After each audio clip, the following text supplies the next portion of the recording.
comes from milk. But did you know that bacteria are also a key ingredient? Yes, bacteria.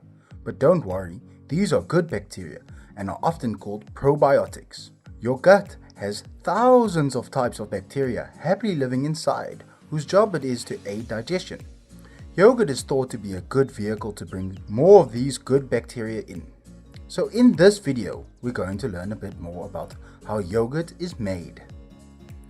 First, we need milk. Before we start the next steps, all of our equipment needs to be sterilized to kill off any unwanted bacteria and other microorganisms. Now we are ready to start. The milk is heated to somewhere between 85 and 95 degrees Celsius for between 15 and 30 minutes.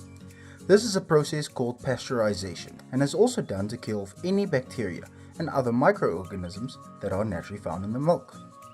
The milk is then homogenized. This breaks down the fat droplets in milk to make them smaller so that they stay suspended in the yogurt, rather than sinking and making it all lumpy.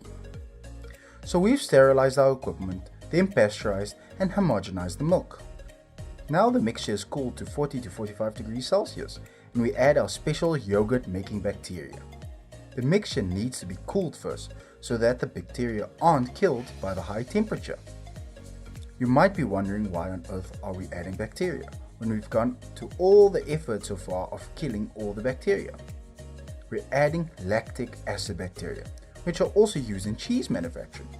The two species used to make yogurt are lactobacilli and streptococci. But don't worry, you don't need to learn these names. Just remember that lactic acid bacteria are added. These lactic acid bacteria are known as the starter culture. The bacteria ferment the milk and change it into yogurt. Lactose is the main sugar in milk, and during fermentation the bacteria turn the lactose into lactic acid. The bacteria also start to digest the milk proteins. Fermentation takes many hours, and during this time the mixture is kept at the optimum temperature of 40 to 45 degrees Celsius so that the bacteria can work its fastest. As fermentation produces lactic acid, type of acid, the pH of the milk drops to about pH 4.4. This is why natural yogurt has a sharp, tangy taste. As the pH levels drop, the milk solidifies to become raw yogurt. Once the pH drops to a low, the lactic acid bacteria that make the yogurt also stop working, so the yogurt doesn't become too solid. The pH drop also stops any bad bacteria growing. The solidification happens because the proteins begin to coagulate.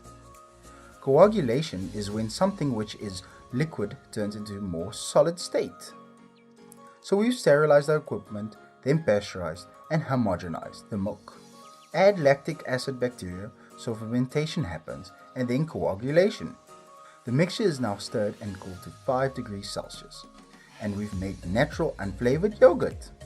At this stage we can add flavorings and fruit. Now it's ready to be packaged and sold. Delicious! Can you match the words to the definitions of the different stages of the yogurt making process? Pause the video and give it a go. Did you get them right? Now what about completing the missing words? Again, pause the video and work them out. Did you get them right? So there we have the process of yogurt making, from milk to a tasty strawberry flavored yogurt.